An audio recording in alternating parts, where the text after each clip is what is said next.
Hello, this is Heather from Beading Dreams in Dallas, Texas, and I am here teaching you. I don't know about free ice cream, Keiko. That's a different question. I just want the cool. Hi, Jason. I am here to teach you. Hi, Miss Happy Geek. I'm here to teach you 10 cup knotting with mixed beads, and I am having one of those days where everything is going extra slowly, so we're just going to make a short necklace, and I'm going to show you how to tie a clasp on with a half hitch, which is a good skill to have anyway. So welcome, and hi, how are you, sweetheart? Well, thank you. I hope that continues as I get my hair cut next week. We miss you too. Kathy's going to cut my hair next week so I can see things and touch things and stuff. Not be a sheepdog. I'm pretty cute as a sheepdog, but I feel like I could be more useful as not a sheepdog, but we'll see. So anyway, get a mohawk. I'm just getting my bangs trimmed. I'm not getting a full new look, just bangs trimmed. When y'all see Sam's new look, you won't even need a new look from me. All right, so I am going to begin, and you don't have to begin this way, but I'm going to begin this way just because I'm going to begin by tying on my clasp. So I'm going to feed on part of my clasp. I'm going to tie a half hitch. So a half hitch is created by making a loop, and you want to cross your short end in front. Yeah, a curly mohawk is absolutely dangerously close to a mullet. Keiko is not wrong. So I'm making a loop. So I'm crossing my short end over my long end, and I'm crossing it on the same side each time. So I'm crossing from the right over to the left, making a loop, and then pulling the end through. And I already have a shag, which is also certainly a bold choice for a haircut, but I love it. And you tie as many of these knots as you need to. Usually I tie you need to tie at least 2. And once you've tied your knots, you also want to pull the long end because this knot will reposition itself. So you want to make sure that you kind of tighten it up. And I'm going to leave this end where it is. And there's a reason for that, because if I need to tie a couple more knots on the other end to get this to work, it's better if they kind of match. So it's always good for me if I leave a little extra room on the end. So now we are gonna start with our secret weapon, which is a cocktail straw that I've cut down to size. So you can make these, these are obviously reusable tools. You can make them any length. Hi Prince, hello. You can make them any length you want. This one that I'm going to use today is 1 inch. You could do 1.5 inches. You could do 1/2 inch or 3/4 inch, or pretty much however long you want. And the nice thing about this is that this cocktail straw feeds on and goes over your knots. And if you have a big knot and the cocktail straw does not fit over your knot, then you need to get a bigger straw. So I've got that on, and I'm just going to use it for placement of my knots. So I'm going to wrap my cord around my fingers, and then I'm going to pull the long end all the way through. I am going to be careful because I do have a needle on this, so I want to make sure I don't pull my needle off the end. So I have now tied a knot around my fingers, and I'm going to put my tweezers into the circle of the knot that I've made, and I'm going to move them so they're placed directly on top of my cocktail straw. I'm going to tighten my knot just by pulling the long end until the knot tightens around my tweezers. And when I can no longer tighten the knot around my tweezers, I'm going to let this knot fall off the end. I'm not going to open my tweezers, I'm just going to pull it off the end. Now I'm going to remove my cocktail straw. Now again, this is going to come off easily over even the needle. So now is my other secret weapon. So I am right-handed, but to phrase this in a way that it works for everybody, regardless of handedness, you want to place the knot around your non-dominant hand and use your dominant hand to hold your tools. You always want your dominant hand free to hold your tools. So my tweezers are my tool in this case. So I'm going to wrap everything and place it with my left hand, and I'm going to use my tweezers in my right hand. So my other secret weapon here is I am using a bead, in this case a size 11 seed bead, and I know that these little guys have a hole that is small enough to not fall over the knot that I'm about to make. Slitting the straw will make for easier removal, yes. But for some people that is a little bit more tricky. So this is the way we usually teach. And I am having one of those days where I might actually lacerate myself if I do that. So this is also the safer way to teach, because I seem to be drawing blood for no apparent reason today. So I've got my tiny little seed bead on, and then I'm going to put on a bead, one of my larger beads, and then another seed bead.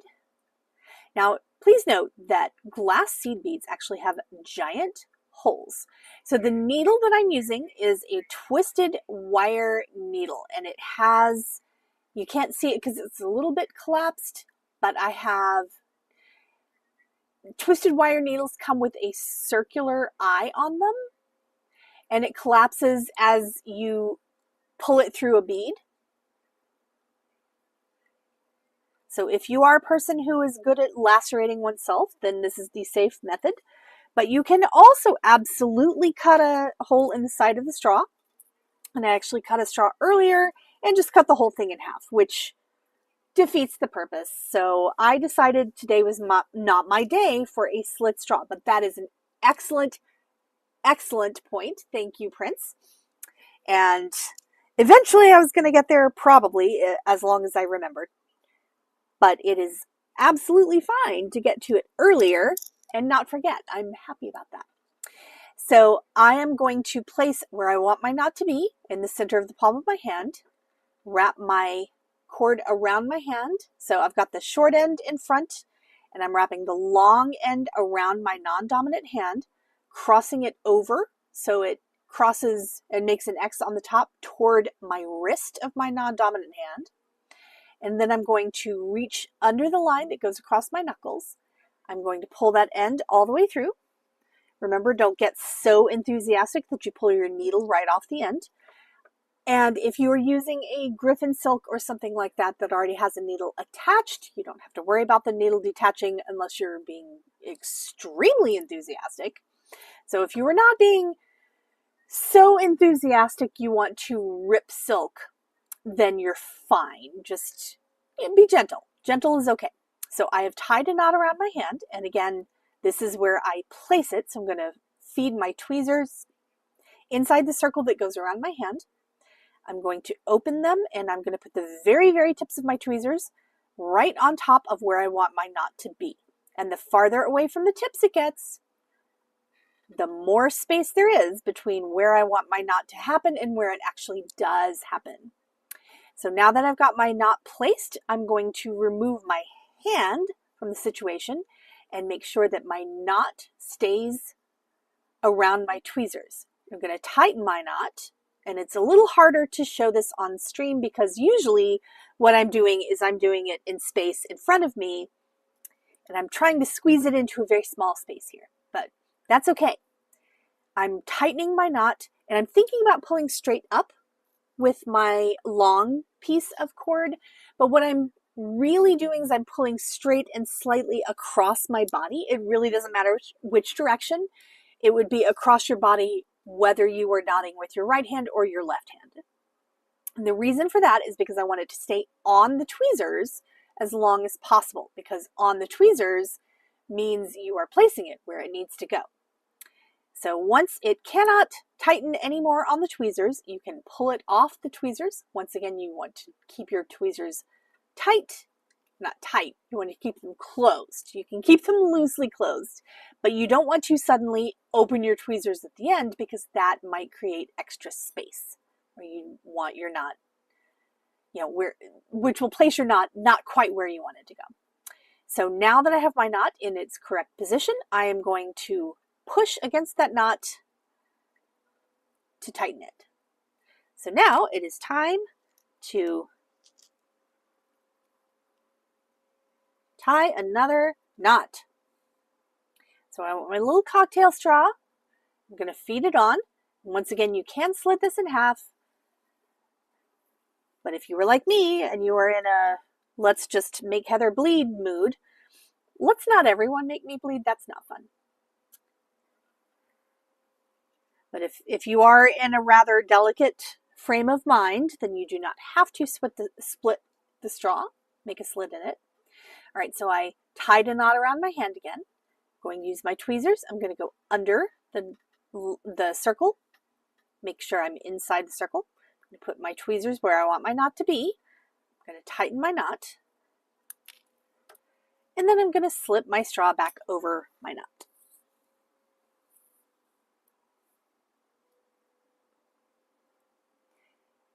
And if you end up with a loop or a knot or something like that in your cord, and you are trying to take the cord or trying to take the straw off, then yes, you do have to stop right now and take it out. But if you are knotting and you are pulling on, or you're pulling the end through, you don't need to deal with your knot until you have two hands free. So no one make Heather bleed. I'm giving you permission right now to deal with the knots that you have in your piece when you have two hands to deal with them. If you can wait just a minute and make everything work better by waiting, then I am not going to say you are wrong. That is actually correct. That is the way to do it.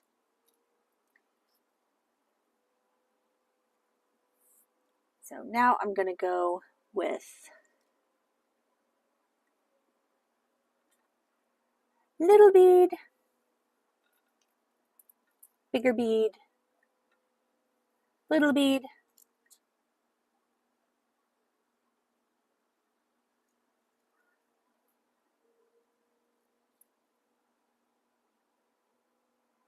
it is so hot, y'all. All right, so I've got my little suite of 3 beads, and again, the 3 beads are what's making this work with multiple hole sizes. So this is a method that you can use even if you're putting the beads right next to each other. You don't have to spread them out. You can actually do this method and kind of bump them right up next to each other, but this is your technique that you want to use when you are mixing hole sizes, because as you can see, we've got a wide range of hole sizes in these beads. But the key is all of the hole sizes here are smaller than a size 11 seed bead. So the size 11 seed bead is what we're using to keep everything in place. All right, so I'm going to wrap around my hand, reach around on the knuckle side, pull the long end of my cord all the way through. I'm going to place my knot by putting my tweezers underneath or through my circle into the middle of my circle. I'm going to place just the very tips of my tweezers on top of my bead, my little bead. I'm going to remove my hand, my non-dominant hand, from the situation, and I'm going to tighten my knot by pulling on the long end. And if your knot should fly off your tweezers before you are expecting it to fly off your tweezers, here's what you do. You don't want to do this. This is bad. So you don't want to hold both ends and pull it up in front of your face so you can see it. That's bad. And the reason it's bad is because you are, every time you pull, you're adding extra space between your knot and where you want your knot to actually happen. So if everything fell off before you were ready, the way to check it and make sure that it is okay, because it might be fine. If it is fine, you can leave it. But the way to check that it's fine is to put it in the palm of your hand, and you can get it as close to your face as you need to. You can rotate this around and see the knot. The point here is you want to make sure that the bottom of the knot, because the knot actually, and I'm going to switch to full face because I'm going to do a little interpretive dance. So your knot is never going to be straight up and down. It's always going to have a little angle to it. And if the bottom of your knot is touching the bead where you want your knot to be sitting, or at least the place where you want your knot to be sitting, as long as the bottom of the knot is touching, you can actually tighten it where you want it to go. So you can get that as close to your face as you need to. I can do this and rotate it around or whatever I need to do. It doesn't matter.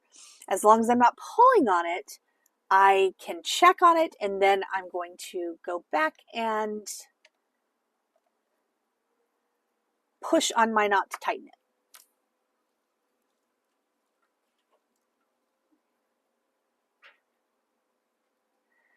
And here's another trick with this.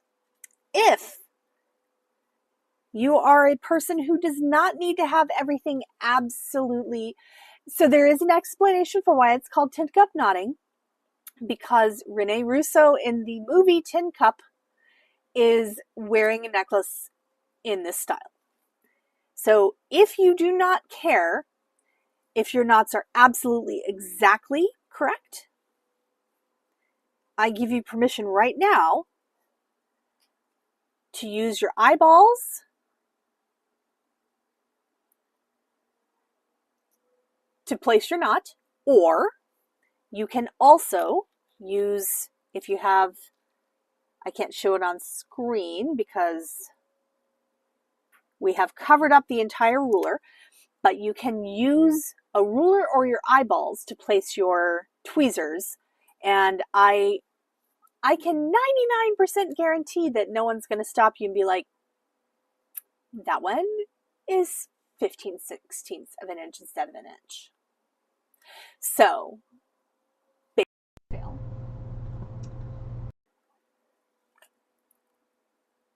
So if you want to place everything exactly, then the cocktail straw is a fan-freaking-tastic way of doing it. If it doesn't matter, then I give you permission to let go of that need.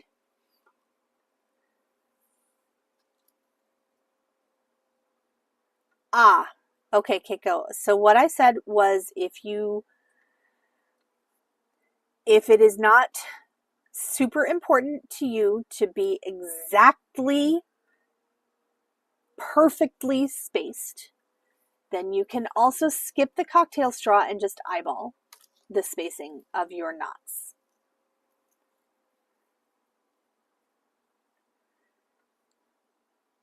So this is one where I didn't use a cocktail straw. It is actually the same length as this one because I didn't measure it, but that doesn't mean you can always use a cocktail straw. You don't have to use a cocktail straw. You can eyeball it. You can just measure with your heart. I don't care. I mean, this is jewelry making. It's supposed to be fun. I'm here to let you, give you permission to let go of some of the things that may be holding you back. I will guarantee you that most people are not going to be able to see any differences. Those people who do see differences are fairly special people. If they see differences and also judge you for them, that makes them special of a different kind. So you can choose whether to associate with those people or not. So instead of Griffin silk, I did not actually say that. Thank you for that question, Sharon. So instead of Griffin silk, I am using Chinese knotting cord. And Chinese knotting cord is a blend of nylon and polyester, which is awesome because it means it actually melts and it makes it very useful. It comes in about a bazillion colors, which is not true of Griffin silk. And it doesn't have a needle attached. But what I've done here is instead of doubling it, I've just folded it over partway through the needle. So I'm doubling it through the beads, but I'm not doubling it through all the way. So I'm just, this cord is all, it also has the advantage of being fairly collapsible. So I can fit it through the seed beads twice while still being able to tie a knot with it that the seed beads don't go over.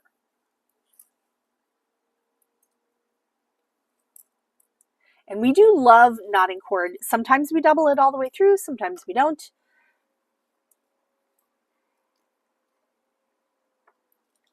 It is so much better at standing up to Texas heat and sweat than silk is, that we very often enjoy using this cord.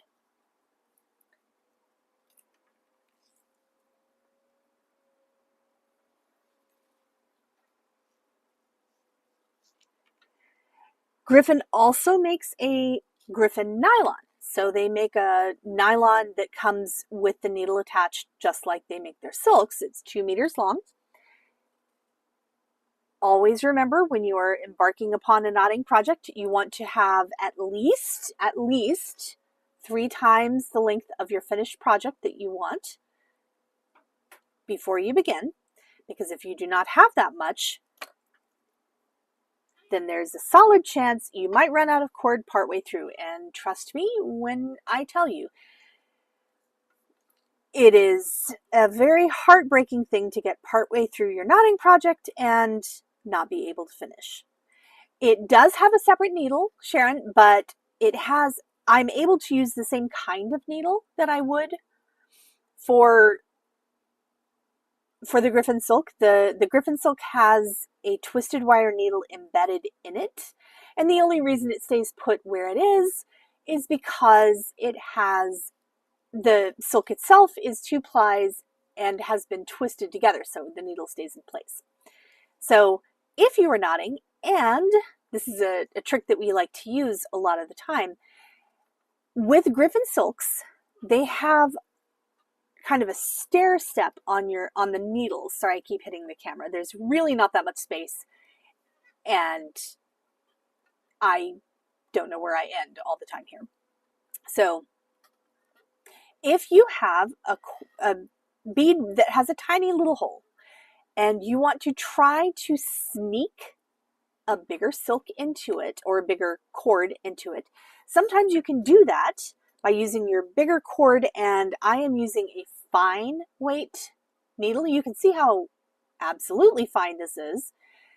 So with Griffin silks and nylons, the needles are stair step. So a 1 needle is smaller than a 2 needle, is smaller than a 3 needle, etc. But you could use a 1 needle, not that the needles come that way, but you could use a fine needle on, say, a cord that a Griffin silk might be using a medium needle on, and potentially sneak that cord into a bead with a smaller hole than you could the Griffin silk. And the reason for that is because the needle itself, the point where the needle and the cord join, is sometimes your sticking point rather than the size of the cord itself or the size of most of the needle. It's the loop and where you have your doubled cord, just that one little spot. So you can trick your project into accepting a somewhat larger cord than it thinks it wants by using spooled silk or nylon and a smaller needle. So those are options for you.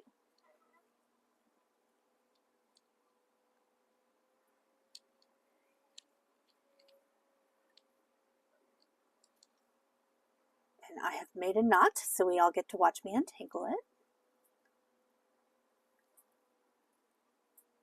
And again, the key to most untangling is patience. Don't rush it, because if you rush it, then you tighten a knot that you really don't want to tighten, and then you have a bigger problem. Exactly, Keiko. Yes. So don't rush things. When there's a problem, that is the most important time not to rush things.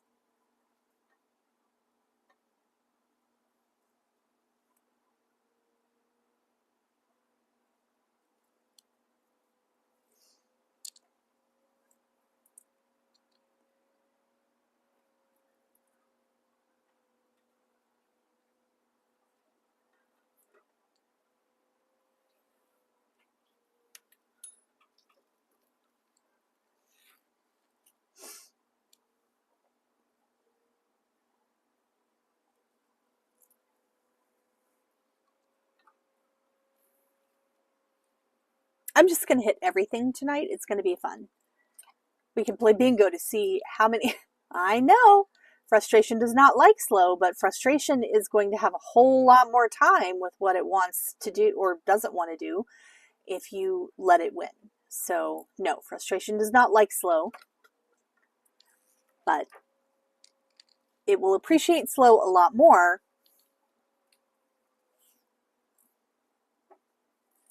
once it learns how much easier a slow knot is to take out than a fast knot.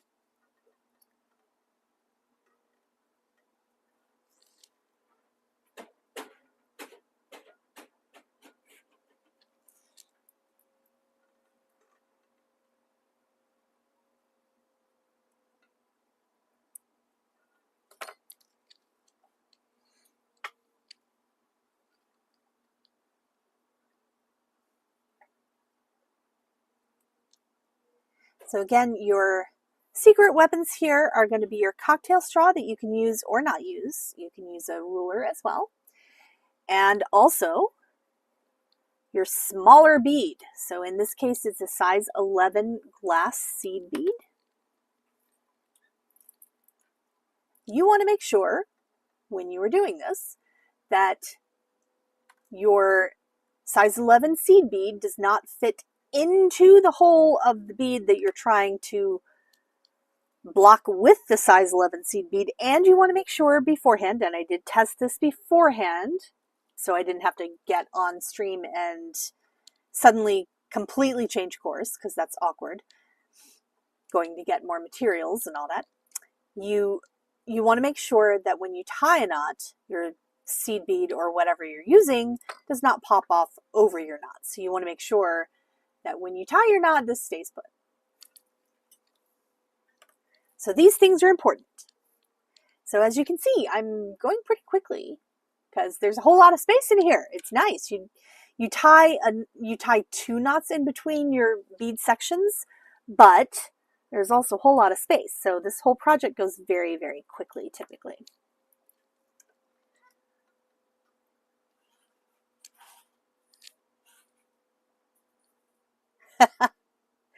Yes, Keiko, it's definitely a thing. I fully get that. I tested it because I know that I really do not want to end up on stream and having to redirect on stream. I'm not actually the best at redirecting on stream. I might be the worst. Maybe not the worst, but I'm certainly up there. Oh, I want rounded.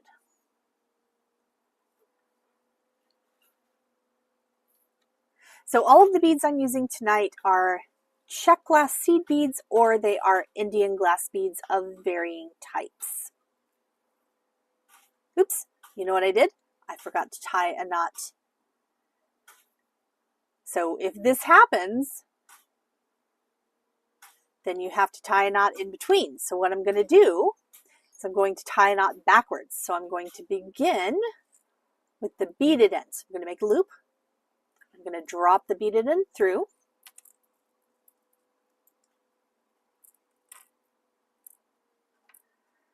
So now I have made a loop.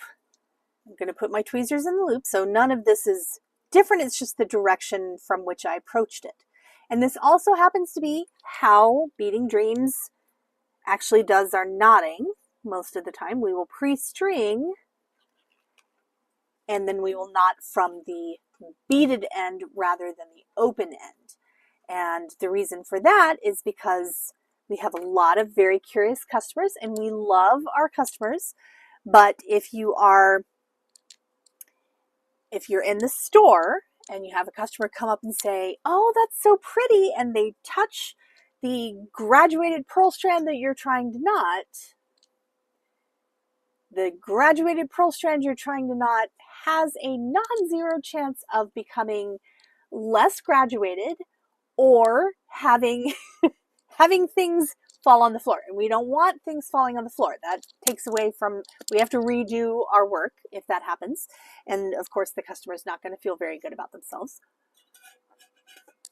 So essentially, if you are here in Beading Dreams and you see a really cool project on the table, you might very well be allowed to touch it, but you might want to ask first, because sometimes things are in process of being fixed. So if it is in a delicate stage of the process, you want to make sure that it's okay to touch it and it's not going to ruin everything.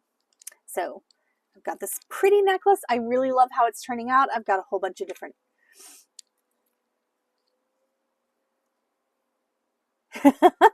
yes, Keiko, yes. I love mixing beads in projects. So this kind of project, the tin cup knotting and boho knotting, are two things where I can knot things and use different beads and combine them at will, which is awesome. I'm all about that because all of us have a little bead stash where we have, 3 or 4 cool beads left over from a project and we want to use them in something, but we're not sure what. So this project is just a whole bunch of beads that look pretty together. And it's obviously very, very carefully curated, obviously, as you can see.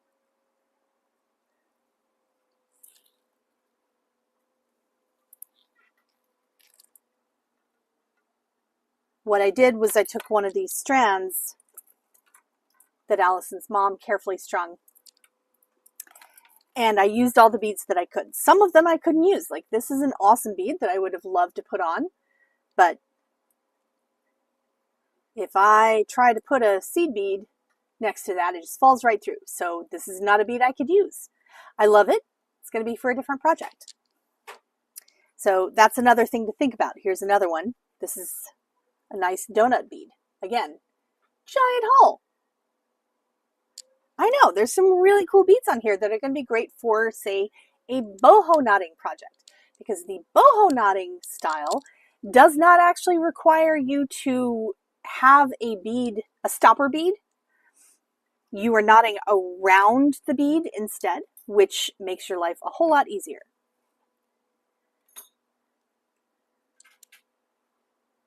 And I love that style as well, because I love projects that allow me to use multiple beads that I love and mix them together in something really fun.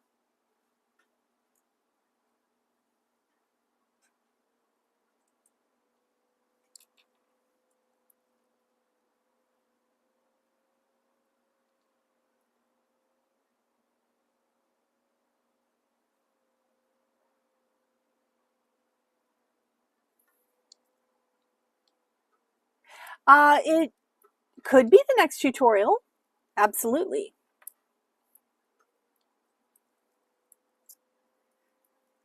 I like how you ask that as though we have next week planned. That's cute. But yes, it could absolutely be our next tutorial. So next Wednesday we could do boho knotting. And I could show you yet another way to mix together different beads with different hole sizes and be a complete success in your endeavor. It's one of my very favorite techniques to mix beads with. I love both. I really do. I love knotting in general, so knowing there are tricks for lots of different styles for using leftover beads is really fun. I like that. Okay, so Allison, Keiko gently suggests that we do boho next week.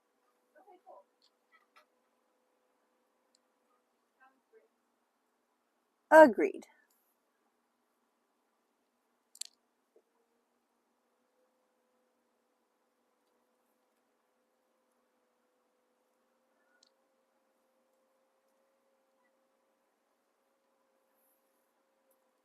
She says it's a gentle suggestion, but we're not really sure.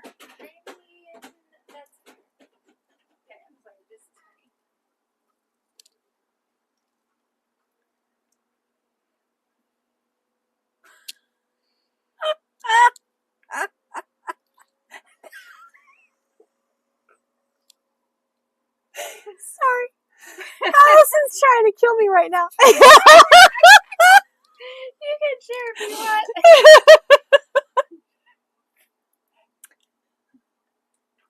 I don't really want to get political, but if you get a text from someone you don't want, we will just be closed the 4th, correct? Or will we? We will be closed the 4th, right? Or will we? We will definitely be closed the 4th. What days of the week? We will be closed the 4th, and whatever days of the week we are normally closed, which is Sunday and Monday. So Allison got a random text. It was addressed to Barbara. Not me. And so she responded with, "Not Barbara, am registered to vote. Candidate can go die in a fire. Stop." And the response was, "I'm opting you out of texts immediately. Have a great day."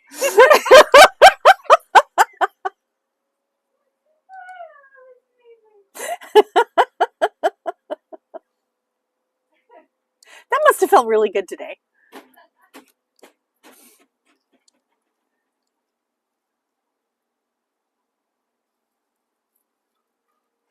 I have not, Keiko. I mostly only have time to watch things when I'm doom scrolling when I'm trying to go to sleep. And then sometimes I fall asleep listening to Josh Jackson being funny about something, and then it just loops.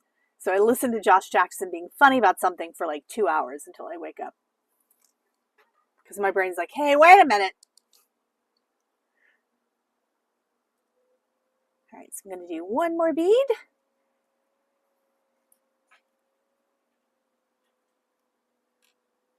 And then I'm going to finish off.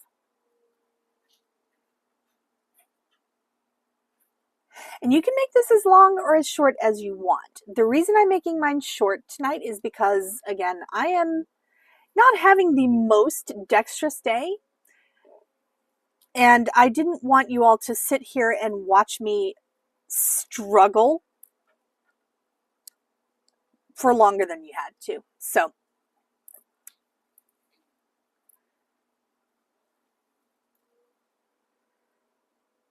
you're welcome.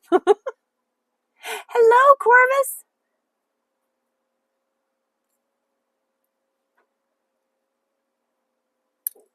All right. So last bead. And the other reason I decided to add a bead or a clasp to this is so I could show you how to put on a clasp. Because that is, I often do these with no clasp and either make them essentially a lariat, or I just tie them together and make them a long layering piece. So I have loads of cord left because I cut it for more of a 3-foot piece. And 10 cup does not eat up nearly as much knotting cord as knotting between each bead. So I overcorrected, which is good. If you are embarking on a knotting project, having more than you need is the way to go. Trust me. If you are working on a very long knotting project that has very small beads, 3 times is not enough. 4 times or 5 times is better. All right, so I've got my clasp on, and I'm going to tie another half hitch. And right now I'm not going to worry too much about where my placement is, because this is not going to be a very good and useful knot. So what I did to tie my half hitch is I'm going to cross my short end over my long end. I'm going to pull the short end down, up and through. And now I'm going to, before I tighten that knot, I'm going to place it. So I can, this actually slides pretty easily just by pulling on the short end. So I'm just going to pull it down into place.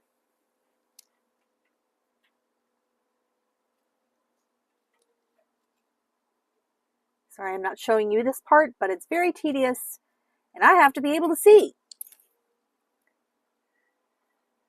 All right, so I've got my knot placed, and I'm going to tie more of this half hitch. So I'm going to cross one side over the other, make a loop, pull the end through. I'm going to tighten it, and you always want to tighten it back toward the clasp or toward the end that you're tightening it around. I'm going to do it a 3rd time. Now remember, with the half hitch, you have to do it at least twice. It is actually better if you do it 3 times rather than just twice. And if your knot is not going as well as you would like, you can also tie it a 4th or 5th or 6th or 7th time. But this is why I usually leave the first end, which is usually the easier side to do. I leave the first end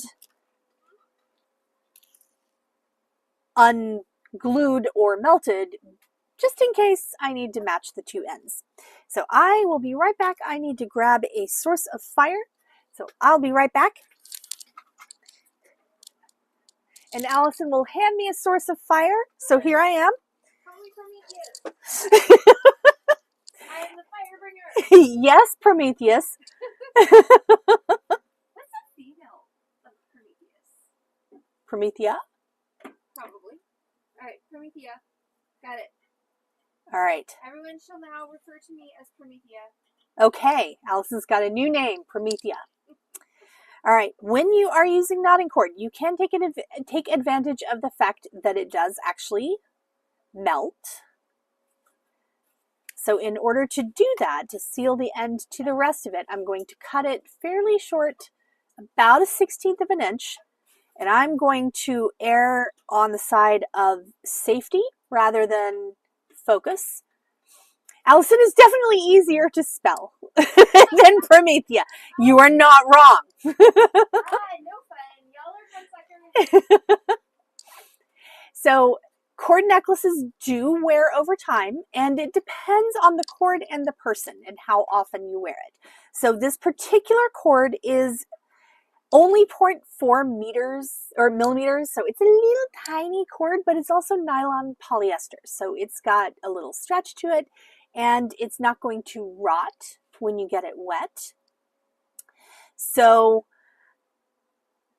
not all cords are created equal. A silk necklace like this is going to last less time than a nylon necklace like this. But if something happens and it breaks, remember it is knotted. So you are more likely to lose one of your clasp ends and need to redo the necklace than you are to have it break. And we've had some very dramatic customers with knotted pieces come back in and they'll hand it to us and they'll be like, this broke and there were just beads everywhere. And we're like, yes, ma'am, did you get the one that fell off? That I can see one spot where there used to be a bead. So by everywhere, do you mean one bead in one spot and the rest of the necklace in a different spot? Because that, I guess, is beads everywhere. You know, some people just really like the drama. All right, so when you are using fire, you want to make sure that the fire goes straight up and down, because no matter what you do, no matter how you try to bend the fire will go straight up and down.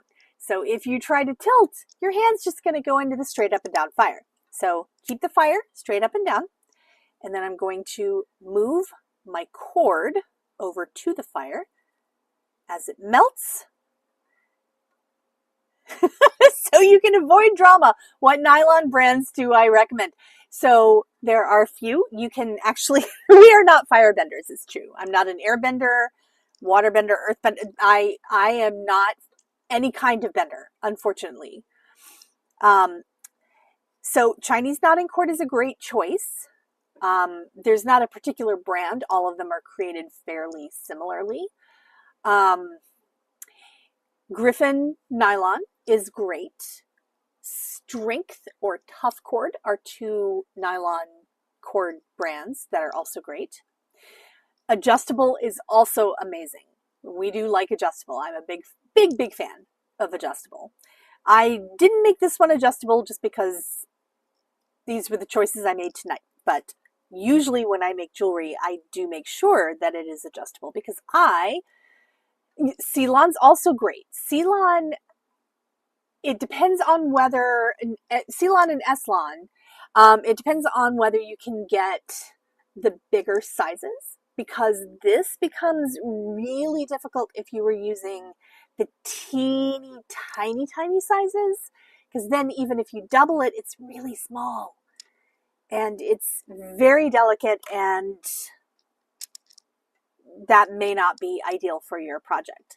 But it comes in a lot of different sizes. You just have to look and make sure you're looking, like maybe if you are looking at a nylon size, look at a few sizes around it. And yes, that's a great choice, Prince.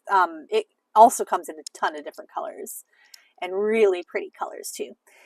And if you are the type of person who, I know what you're trying to say, Prince. You're spelling like I'm stringing today. Hi, Silver. Hi, Silver. None of us is judging, Prince. You have found people who really don't care if you spell it correctly. As long as we know what you're trying to say, we're good. We win. All right, so I'm gonna carefully melt this end as well. Now, note that I know that goes very, very quickly, so I can't really show you carefully because it just melts on you. It's really fast. But the point is to melt it to itself. So you let it melt down and then you flip the lighter around and you use the end, and you can see that our end is rather manky and gross. This is how the ends of all of our lighters look. This is actually very clean for one of our lighters.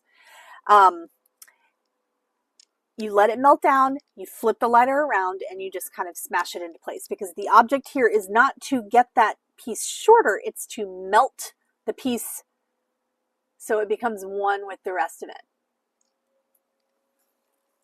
So there you have it. I've got a tin cup knotted necklace with a little clasp, and I used a whole bunch of different beads, tied them all together with little tiny seed beads, and you can barely even see those. So they can be part of your design, or they can just kind of disappear depending on what you're using. So any further questions? Because I love it when we have questions. We've had some really good questions tonight. Thank you for that.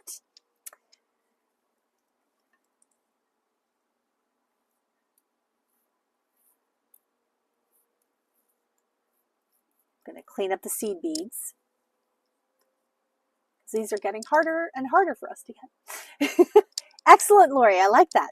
And next week we will have another knotting tutorial. What size of cord is recommended? Okay, Corvus. So when you knot, the size of the cord depends entirely upon the size of the beads that you're using. So the beads that I'm using are size 11 seed beads. So that means that for me, for this project, the 0.4 millimeter knotting cord actually worked very well, and will double through these beads, but also a single time through these beads knotted is enough to keep the bead in place. And that's the important part. You want your knot to hold the bead in place. And so you have to, sometimes you have to test, and there's nothing wrong with testing. So I did that. I did that test before we had class tonight, and that was important. It was an important, the 0.8 millimeter is not too thick. It depends on the beads that you're using. So it would be too thick for the size 11 seed beads, but 0.4 millimeter, 0.5 millimeter are both great sizes. 0.8 millimeter is also a wonderful size. You'll definitely have a much less delicate look, but that's not necessarily a bad thing. I mean, these beads could definitely stand up to a much bigger cord, but I wanted the cord to be a little bit more dramatically different. So that's why I chose a smaller cord. It's all about the hole size in your stopper beads. So your stopper beads being the little beads that are on either side of your bigger beads. So if you are using stopper beads that have little tiny holes, then you're going to have to use a little tiny cord. But if you want to use the 0.8 millimeter, then there are quite a few metal beads, or size 6 or 8 seed beads, or 10 even possibly, would work very well. So it's just all about testing the beads that you're going to use. And in this case, for this project, it's not about testing all the beads. It's about testing the size of the holes in the stopper beads, the ones that are going to keep the bigger beads in place. So those are going to be your limiting factor. That is an excellent question.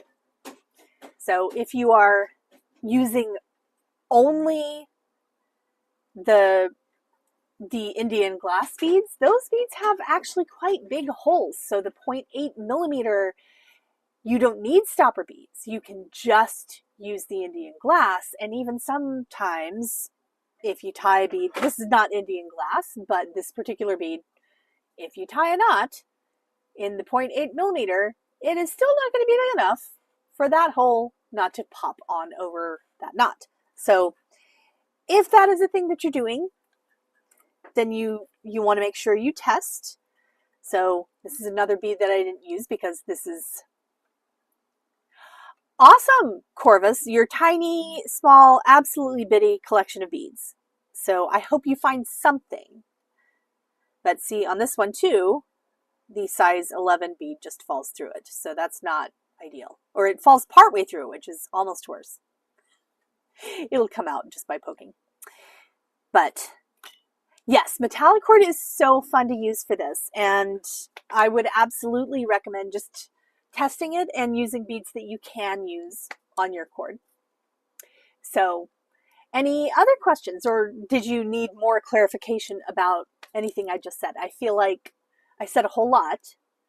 So if I said too much or not quite enough, not the right things, then let me know. I love questions. We love questions. It means everybody's listening and engaging, and that's awesome. So please, of course, I'm always happy to answer. And if you ever ask a question that stumps me on screen, I will absolutely find the answer for you and get back to you.